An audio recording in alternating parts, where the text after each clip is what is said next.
তো finally solo leveling dragon chapter 68 চলে এসেছে।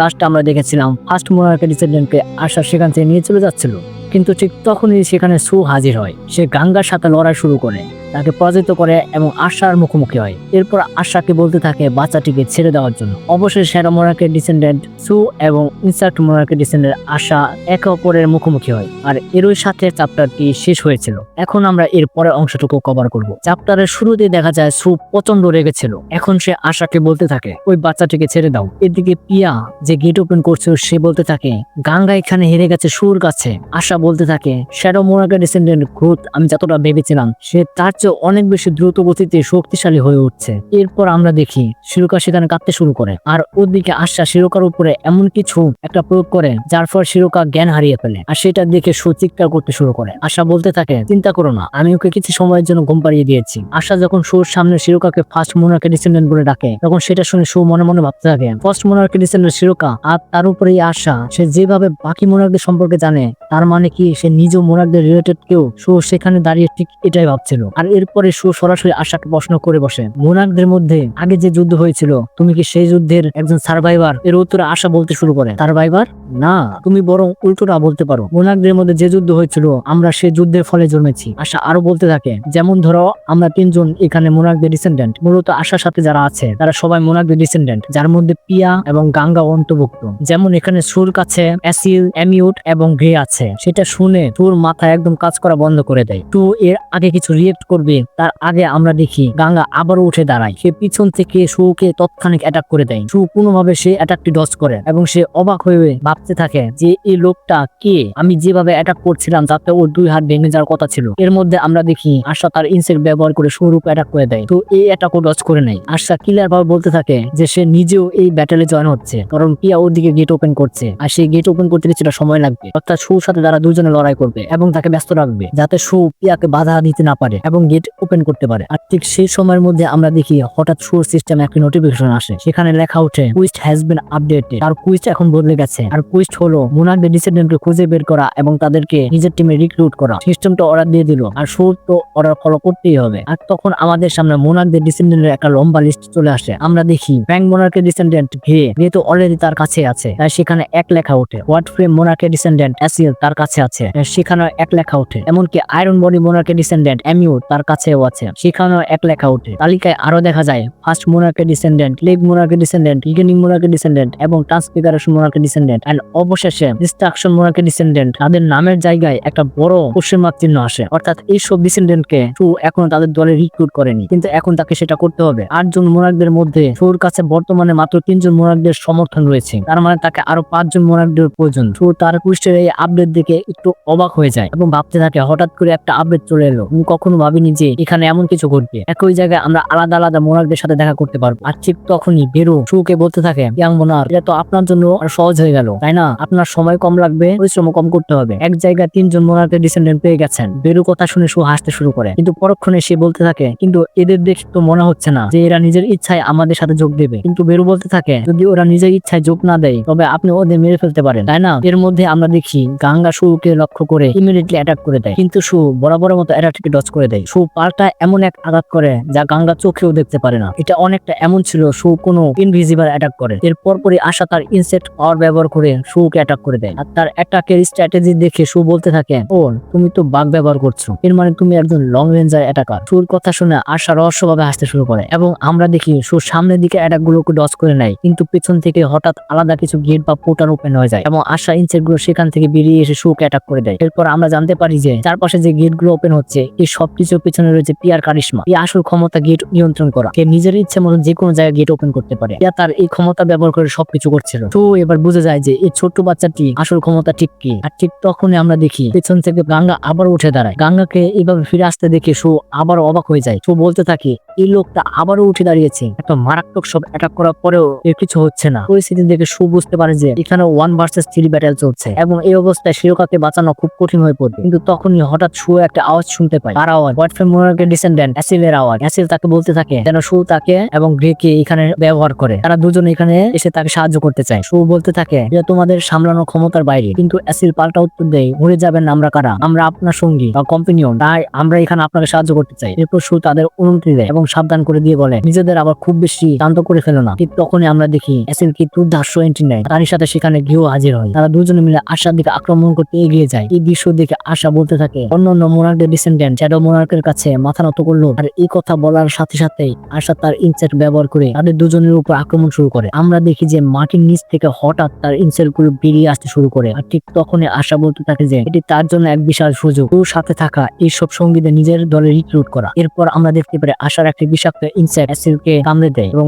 তার ব্রিডিং শুরু হয়। এর দেখে সু চিৎকার করে ওঠে, কিন্তু অ্যাসিল পাল্টা বলে যে আমাদের নিয়ে চিন্তা করার কোনো দরকার নেই। তবে কিন্তু সেই মুহূর্তে অ্যাসিল শেষ পর্যন্ত বুঝতে পারে যে আশার আসল উদ্দেশ্য কি। অ্যাসিল মনে মনে বুঝতে পারে যে এই আশা আসলে কতটা শক্তিশালী। সে অবাক হয়ে ভাবে সু এতক্ষণ ধরে একাই এমন ভয়ঙ্কর সব প্রতিপক্ষের বিরুদ্ধে লড়াই করছিল। এই মুহূর্তে অ্যাসিল অনেক বড় বিপদের মধ্যে থাকলেও সে হার মানতে রাজি ছিল না। অ্যাসিল মনে মনে বলে ইয়াং মোনার্ক আমাদের এখানে এই জন্য ডাকেনি যে আমাদের রক্ষা করবেন, বরং আমরা এখানে এসেছি তাকে সাহায্য করতে। যদিও সে জানতো যে তাদের শক্তির মধ্যে অনেক বড় ব্যবধান, তবু অ্যাসিল মনে করে ইয়াং মোনার্ক সেবা করাই আমাদের প্রধান কাজ। এরপর সে তাদের পুরোনো দিনগুলোর কথা মনে করতে থাকে, যেখানে সু সারাক্ষণ তাকে এবং গ্রেগে সাহায্য করেছে এবং সু তাদের কখনো বিপদে ফেলে নিজে সরে যাননি, বরং প্রতিটি মিশনে সে একাই লড়াই করেছে এবং প্রতিটি মিশন শেষ করে সে শুধু একটাই কথা বলতো, যখন আমার সত্যি সাহায্যের প্রয়োজন হবে কেবল তখনই আমি তোমাদের ডাকবো। আর আজ যেহেতু সে আমাদের ডেকেছে তার মানে আজ সু সত্যি সাহায্যের প্রয়োজন। আর ঠিক এই ফ্ল্যাশব্যাকের পরে আমরা দেখি আশার ওই ইনসেক্ট গুলোকে একের পর এক খতম করে যাচ্ছিল অ্যাসিল। ভাই পুরো সিনটা পাল্টে গেল, আশা একদম হতভম্ব হয়ে যায়। আর ঠিক তখনই আমাদের সামনে এই প্যানেলটি আসে, যেখানে আমরা দেখি অ্যাসিল গ্রের সাথে মিলে তাদের বন্ড স্কিল ব্যবহার করছে। আরে ভাই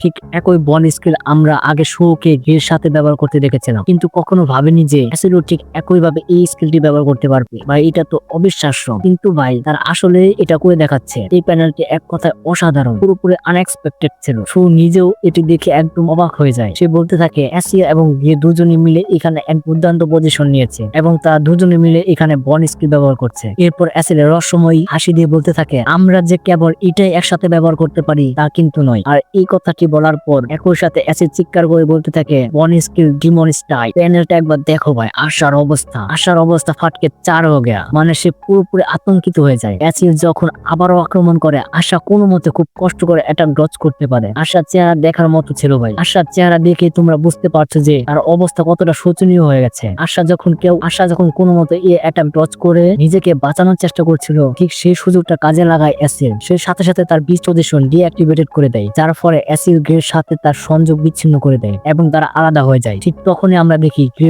অবিশ্বাস্য গতিতে সামনের দিকে এগিয়ে যাচ্ছে এবং সে সরাসরি টিয়ার দিকে তেড়ে যায়। টিয়া মনে করে গ্রে হয়তো তাকে আক্রমণ করতে আসে, কিন্তু আসলে টিয়া একদম ঘাবড়ে গিয়ে চিৎকার করে বলতে থাকে আরে আমি কোনো লড়াকু টাইপের মানুষ নই যে এখানে ফাইট করব, প্লিজ আমাকে অ্যাটাক করো না। সে ভয়ে কুকড়ে যায়। আর ঠিক সে সুযোগে আমরা দেখি টিয়া যখন ভয়ে কাঁপছিল, গ্রে তখন তার আসল কাজটা সেরে ফেলে। সে দ্রুত শিরোকাকে সেখান থেকে উদ্ধার করে নিয়ে আসে। এরপর অ্যাসিড বেশ গর্বের সাথে সুকে উদ্দেশ্য করে বলে ইয়াং মোনার্ক আমাদের যে কাজটা দেওয়া হয়েছিল আমরা তা সফলভাবে শেষ করেছি। শিরকাকে উদ্ধার করার পর সু মৃদু হেসে বলতে থাকে তোমরা দারুণভাবে বন্ড স্কিল ব্যবহার করেছো, এমনকি একে অপরকে চমৎকার ভাবে নিয়ন্ত্রণও করেছো, খুব ভালো কাজ। এরপরে আমরা দেখি আশা অবাক হয়ে বলতে থাকে বন্ড স্কিল, এটা দেখে মনে হচ্ছে এমন কোন বিশেষ ক্ষমতা যা কেবল কোর সিস্টেমের মধ্যেই বিদ্যমান। আমার জানা মতো আচ্ছা প্রচন্ড রেগে যায়, কারণ তার নিজের সিস্টেমে এই বন্ড স্কিলের মতো কিছুই নেই। তার এমন কোনো ক্ষমতা নেই যা দিয়ে সে নিজের সঙ্গীদের সাথে মিলে এভাবে লড়াই করতে পারবে। সেই হিংসায় জ্বলে উঠ। আর তখন ভাই আশা তার বাকি ইনসেক্ট ব্যবহার করে এক নিমিষে অ্যাসিলকে শেষ করে দেয়। ভাই আশা এমন বিধ্বংসী এটা যা সরাসরি অ্যাসিলের পেটে ঢুকে যায়। স্ট্রাইকটা এত জোরালো ছিল যে সেটা পেট দিয়ে ঢুকে পিঠ দিয়ে বের হয়ে যায়। ভাই এই প্যানেলটা একদম অভাবনীয় ছিল। সো পুরোপুরি স্তব্ধ হয়ে যায়, তার মুখ দিয়ে কোনো কথা বের হচ্ছে না। সে নিজেকে শুধু একটা কথাই জিজ্ঞেস করছে এইমাত্র কি ঘটে গেল। সে স্বপ্নেও ভাবেনি যে এমন কিছু হতে পারে। সো এটা একদম আশা করেনি। অ্যাসিলকে আঘাত করার পর আশা বলতে থাকে সিস্টেম আমাকে কোনো নোটিফিকেশন দিল না কেন? সাধারণত কোন সঙ্গীকে রিক্রুট করার সময় তো নোটিফিকেশন আসার কথা। আশা তুচ্ছ-তাচ্ছিল্য করে বলতে থাকে এই অ্যাসিল আমার কোনো কাজেরই না, তাই এর এখন মরতেই হবে। আর ঠিক তখনই আমরা আশার সেই ভয়ঙ্কর রূপান্তর দেখতে পাই। ভাই আশার হাফ ট্রান্সফরমেশন হয়ে গেছে। আশার ওই রূপটা ছিল প্রচন্ড ভয়ঙ্কর আর ক্রিপি। অ্যাসিল যখন রক্তাক্ত অবস্থা মৃত্যুর সাথে পাঞ্জা লড়ছে, আশা তাকে শেষ করে দেওয়ার জন্য আরো একটা মরণঘাতী অ্যাটাক করতে যাচ্ছিল, কিন্তু ঠিক তখনই আমরা দেখি গাঙ্গাকে উপরে উঠে আশার উপর দিয়ে ফেলে। তো আশা যে ইনসেক্ট ওয়েপেন দিয়ে অ্যাসিলকে আটকে রেখেছিল সেটা কেটে ফেলে এবং অ্যাসিলকে সেখান থেকে মুক্ত করে আনে। দ্রুত হিলিং পোশন অ্যাসিলকে দেয় এবং বলতে থাকে তোমরা দুজন এখন রেস্ট নাও, তোমাদের আর কিছু করার দরকার নেই। এরপর সে একটা পোর্টাল ওপেন করে এবং তাদের দুজনকে সেখান থেকে চলে যেতে বলে। সাথে সু শিরোকাকেও তাদের সাথে পাঠিয়ে দেয়, কারণ তাদের মূল কাজ ছিল শিরোকাকে উদ্ধার করে আনা। যেহেতু শিরোকা এখন তাদের কাছে, তাই এখানে তাদের আর কোনো প্রয়োজন নেই। সু যখন তার শিরোরঞ্জন গেট খোলে আমরা দেখি পিয়া আগে থেকে গেটটি মেমোরাইজ করে নিচ্ছিল। আমি তো আগে বলেছিলাম ওই স্পেশাল অ্যাবিলিটি হলো সে পোর্টাল এবং গেট ওপেন করতে পারে। এদিকে আসার সুযোগ বুঝে পিয়া এবং গাঙ্গাকে আদেশ দেয় তারা সু শ্যাডো ডোমেনের ভিতরে ঢোকে এবং সেখানে গিয়ে অ্যাসিল এবং গ্রেকে খতম করে শিরোকাকে সেখান থেকে নিয়ে আসতে। আসার হুকুম পেয়ে তারা দুজনে সেই উদ্দেশ্যে রওনা দেয়। আর ঠিক তখনই আমরা দেখি সু সরাসরি আশার মুখের উপর তাকে বাঘ বলে ডাকে। এরপর সু নিজের মনে বলতে থাকে যে আশা কথাবার্তা শুনে মনে হচ্ছে সে এই সিস্টেম সম্পর্কে অনেক ডিপ নলেজ আছে। এর মানে দ্বারাই আশা নিজেও কোনো না কোনো উপায়ে এই সিস্টেম ব্যবহার করছে। সু সরাসরি আশাকে প্রশ্ন করে বসে আমার বাবা শ্যাডো মোনার্ক যে সিস্টেম তৈরি করেছিল তুই কি সেই সিস্টেম ব্যবহার করছিস? কিন্তু আশা হাসতে হাসতে জানায় যে সু এখানে ভুল করছে।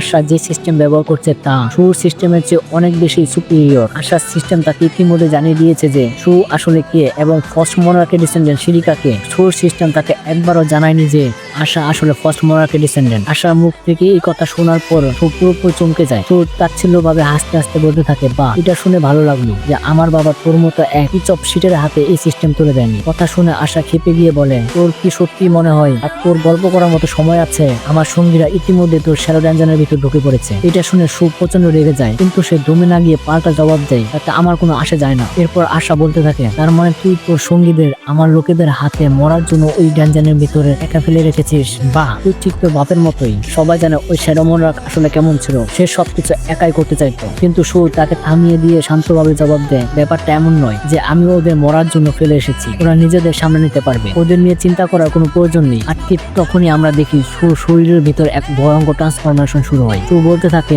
সময় হয়ে গেছে। সু তার কথা শেষ করে বলে বরং তোর এখন নিজে চিন্তা করা উচিত। আর এই লাইনটি শেষ করার সাথে সাথেই সু প্রচন্ড গতিতে আশাকে আক্রমণ করে দেয়। আশা সেই ভয়ঙ্কর আক্রমণটি ব্লক করার চেষ্টা করে এবং তাদের দুজনের মধ্যে সেই মহাযুদ্ধ শুরু হয়ে যায়। সু এখন মারাত্মক সিরিয়াস, কিন্তু অন্যদিকে আশার মুখে এখনো সে হাসি লেগে আছে। ঠিক তখনই সিন পরিবর্তন হয় আর আমরা সুর শ্যাডো ড্যাঞ্জনের ভিতরে দৃশ্য দেখতে পাই। সেখানে পৌঁছানোর সাথে সাথে শিরোকার জ্ঞান ফিরে আসে। ঠিক সেই মুহূর্তে আমরা দেখি আশার দুই সঙ্গী গাঙ্গা এবং পিয়া ইতিমধ্যে সেখানে পৌঁছে গেছে। শিরোকার চোখ মেরে চারপাশটা দেখে অবাক হয়ে বলতে থাকে এই জায়গাটা, এটা কোন জায়গা? ঠিক তখনই ওদিকে পুরোপুরি তৈরি হয়েছিল তাদের উপর অ্যাটাক করার জন্য। গাঙ্গা আর পিয়াকে দেখে শিরোকা আতঙ্কে চিৎকার করে বলতে থাকে এটা সেই লোক যারা আমাকে অপহরণ করতে চেয়েছিল। গাঙ্গা কোনো কথা না বাড়িয়ে শিরোকার উপর অ্যাটাক করতে যায়। আর ঠিক তখনই হঠাৎ করে অজানা এক ভিন্ন ধরনের অরা ছড়িয়ে পড়ে এবং একটি কণ্ঠস্বর ভেসে আসে, যা শুনে শিরোকা ভয়ে শিউরে ওঠে। আমরা শুনতে পাই সেই কণ্ঠটি বলছে তোমাদের কাছে আমার একটাই প্রশ্ন করার আছে, তোমরা কি সেই লোক যাদের কারণে অ্যাসিলের এই অবস্থা হয়েছে? শুধু হ্যাঁ বা নাতে অ্যান্সার দেবে। আর ঠিক তখনই আমরা তার চেহারা দেখতে পাই। আরে ভাই, এ তো দেখি এমিউট, সে এক চরম রেঞ্জের মধ্যে আছে। আর আমরা সবাই জানি এমিউট কতটা স্ট্রং। তার এই আগমনের সাথে সাথে লড়াইটা এক অন্য মাত্রায় পৌঁছে গেল। আর এর সাথে চ্যাপ্টারটি এখানে শেষ হয়ে যায়। ভিডিওটা এই পর্যন্ত দেখে থাকলে একটা লাইক দিও, আর চ্যানেলে নতুন হলে সাবস্ক্রাইব অবশ্যই করো। এই ভিডিওটি দেখার জন্য তোমাদের অনেক অনেক ধন্যবাদ। তাহলে দেখা হচ্ছে পরের ভিডিওতে।